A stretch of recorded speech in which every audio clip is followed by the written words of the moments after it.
Buenas tardes para vos, Fernando. Buenas tardes, Carmen. Estamos bien, trabajando y escuchando atentamente los comentarios de ustedes. Bueno, me imagino, vos venís del campo docente, venís de antes de ser intendente de Plotier y bueno, en esa etapa previa en la política respecto de tu actual rol ahí en la legislatura, Sí, me imagino que, bueno, has visto, a ver, a veces la sensación que uno tiene es que estos procesos se dan cada vez de un modo más presente, que de un modo más reiterado. No sé si es un vicio profesional, digo, del mundo de la comunicación, de que se conocen más por redes, o si finalmente sucede más. ¿Cuál es tu percepción respecto de eso? Digo, de cuando eras maestro o profe y lo que estás viendo hoy.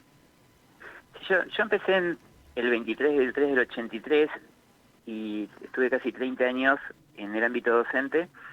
Empecé de preceptor, después jefe de preceptores, bibliotecario, subsecretario, después estudié, pasé a ser profesor, jefe de departamento, llegué a director, vicedirector, pasé por todos los cargos. Y la realidad que la violencia en la escuela era una situación muy esporádica, muy aleatoria, se daban algunas situaciones, especialmente transcurría la violencia en conflictos entre los chicos, entre los adolescentes y en las escuelas nocturnas, a veces algunas situaciones de violencia, pero también muy alejadas una de otra. Y a través del paso del tiempo, yo hace 11 años que no estoy ya en el sistema educativo porque decidí ser político y los ciudadanos me votaron y en el 2011 pasé a ser, por voluntad popular, como siempre digo, como por voluntad de Dios, pasé a ser intendente de la ciudad de Plotier y ya me alejé del ámbito educativo, pero sigue teniendo los contactos, los amigos, los conocidos, y son ellos los que me plantearon lo que nosotros estamos abordando en este momento. Se acercaron y me plantearon, Andrés, la violencia cada vez es más continua, se dan las situaciones que teníamos en aquella época, pero son más constantes y ya hay una violencia ejercida sobre el docente y nos sentimos desamparados, no tenemos respuesta, no nos cuidan, no nos protegen. Entonces, ante esta situación de que es una realidad que ustedes lo acaban de comentar y es de público conocimiento y hay innumerable cantidad de situaciones que se dan de violencia verbales y también físicas entre los que conforman la actividad educativa, ¿sí? Y muchas veces los padres ingresan a las instituciones educativas, no todos, algunos papás, y ejercen una violencia no siempre física, sino muchas veces verbales, que la asimilan los preceptores, las maestras, los maestros, los profesores, los directivos, que muchas veces el director y el vicedirector es la cara visible de la institución educativa y afrontan estas situaciones que uno está acostumbrado, uno es parte de la función de uno, moderar, coordinar, consensuar, dialogar, pero muchas veces, más allá de las estrategias que uno tenga, y más allá de los programas que existan y son reales de abordaje del tema de la violencia escolar que se desarrollan en la institución educativa, tenemos que decir que es una constante de un trabajo que se hace en muchas instituciones para resolver el tema de la violencia. Bueno, muchas veces lo cotidiano supera lo que está en los programas o los procesos y se genera esa violencia que se ejerce sobre los Claro, docentes. claro. Entonces nosotros lo que planteamos ante la situación de los compañeros que nos comentaban y algunos conocidos, nosotros planteamos, empezamos a estudiar, porque en sí es un proyecto que nosotros hicimos, lo presentamos, lo retiramos y lo vamos a presentar mañana nuevamente, porque cada vez que salimos al aire, cada vez que hablamos con los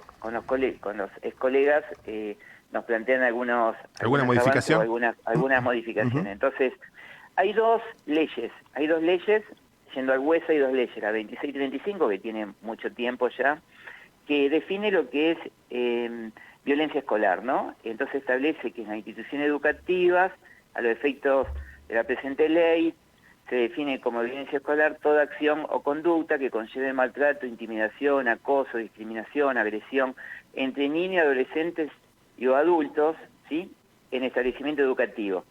En la escuela y antes de entrar y en su salida, pero lo que queda en claro es que no se considera cuando es un delito que genera de oficio la promoción de acciones, la promoción de acciones penales. En síntesis, quedan excluidos de esta ley los conflictos que imparten la aplicación de normas de orden público o que por su tipología o por su tipología, exijan intervención de Poder Judicial. Que ya están legislados, digamos, ¿no?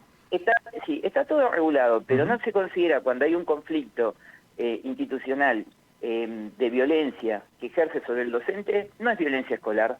Entonces el docente queda excluido de la ley, esta ley que acabo de decir, la 2635, y la modificación, que la modifica casi toda, que la ley 2901, que tiene ya 10 años, y en 10 años han ocurrido muchísimos cambios sociales, y esta es 2901, tiene 10 años, como dije, que se promulgó el 9 de mayo del 2014, sí, que lo modifica, tampoco tiene en cuenta la situación de resguardo de los docentes. Entonces nosotros lo que planteamos es, ¿sí?, que el docente agredido, que hay docentes agredidos, verbalmente o físicamente, existen, se han dado lamentablemente distintos casos durante este año y los años anteriores, entonces que cuenten nosotros queremos que cuente, el planteo es que cuente con el asesoramiento, contención psicológica y un abogado a disposición para su protección y defensa legal. Entonces nosotros queremos plantear el anexo a la 2901, que es una ley, 2 artículos, que se considere la violencia escolar cuando también es agredido un docente, que se lleven adelante los procedimientos correspondientes, ¿sí? Y el otro es que pueda contar con un asesoramiento y asistencia legal mediante un abogado matriculado, ¿sí? Como un trabajador de la educación, trabajador y trabajadora. ¿Por qué? ¿Qué pasa? Por ejemplo, entra un papá, una mamá, un familiar de un modo violento, agrede a una o a un docente, ¿y qué sucede? Una denuncia por fuera del ámbito escolar, eventualmente, si quisiera hacerla el docente, ¿y qué? Y un trámite administrativo digo, porque ahí está la encerrona no fue el alumno o la alumna, sino el padre, digamos, ¿no? Digamos, de modo que las represalias, por decirlo así, o las eventuales apercibimientos que contempla el sistema educativo para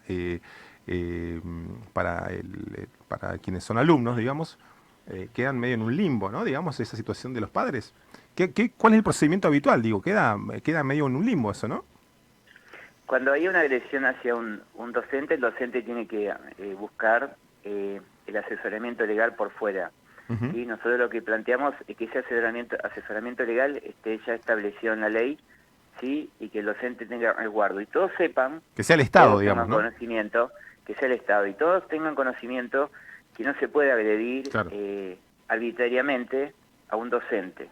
¿Sí? Para eso están el diálogo, la charla, estos programas de abordaje de las situaciones problemáticas. El docente se va más allá de lo que cuando uno estudia, pero la práctica cotidiana lleva al aprendizaje de estrategias para abordar las situaciones de conflicto. Y esas situaciones de abordaje de conflicto uno las va nutriendo con lo que va estudiando y sumado a estos programas de abordaje de las situaciones problemáticas. Dicho como lo decís, disculpame que te interrumpa, dijiste una frase que es loca, pero que es así, que todo el mundo sepa que no se puede agredir a un docente, ¿no? Es como que nos habla del momento, ¿no? Del cambio de situación, del cambio de escala, vos decías hace 30... El docente no es el fusible de la situación económica que estamos pasando, el docente no es el fusible de no abordaje de las situaciones de contención escolar o de la responsabilidad de los papás con respecto al comportamiento de sus hijos o las relaciones intraescolares. El docente no es el fusible para ejercerle la violencia, entonces tiene que quedar claramente establecido que va a haber un equipo de profesionales, sí, que puede ser que no tengan que abordar nunca una situación, pero de ocurrir, el docente va a estar a resguardo. Que esté, y no solo es la contención legal, es la contención psicológica. Yo recuerdo por ahí, dando clase, un alumno mayor, me acuerdo en un nocturno, se paró, me enfrentó, y bueno, y uno modera, dialoga y habla, pero después hay que seguir dando clase cuando vos tenés una situación de conflicto. Hay que afrontar la situación luego de estar frente a los alumnos, o estar en una reunión de padres, o estar en un alto escolar. No es fácil superar esa instancia. Entonces, bueno, el docente tiene que tener el acompañamiento, porque esto era aleatorio, era raro antes, ahora es constante. Claro, claro, Ahora es un constante. poco decía, me llamaba la atención esa frase que pone en contexto el lugar y el momento en el que estamos. Digo, antes era una realidad dada eso de no se puede agredir a los docentes, ahora tiene que ser parte de la instrucción, de la educación y de los temas de los que se ocupe a priori el Estado, digamos, ¿no? Esto de decir, muchachos, es una locura lo que está pasando, pero las cosas no funcionan así. Lamentablemente se llega a esa instancia. El respaldo a este proyecto en la legislatura, ¿cómo viene? Nosotros lo vamos a presentar mañana, seguramente toma estado parlamentario en la próxima sesión, que va a ser el miércoles, que vamos a tener miércoles y jueves, y seguramente estará, vamos a dialogar con la presidenta de la Comisión de seguramente Educación, Cultura, Ciencia y Tecnología. Estimo que va a ser derivado a esa comisión y después pasará a las comisiones A y B. Y lo importante es que este proyecto, una vez que esté en la comisión que se designe, tiene que tener y seguramente va a tener el abordaje, el acompañamiento y la complementación de otros temas de otros diputados que están abordando y saben de qué se trata y saben que esto es un problema que tenemos en este momento. Ni hablar. Andrés, gracias, que tengas muy buena tarde. Muy bien, saludo a ambos, saludo a la producción y a toda la audiencia. Muchas gracias.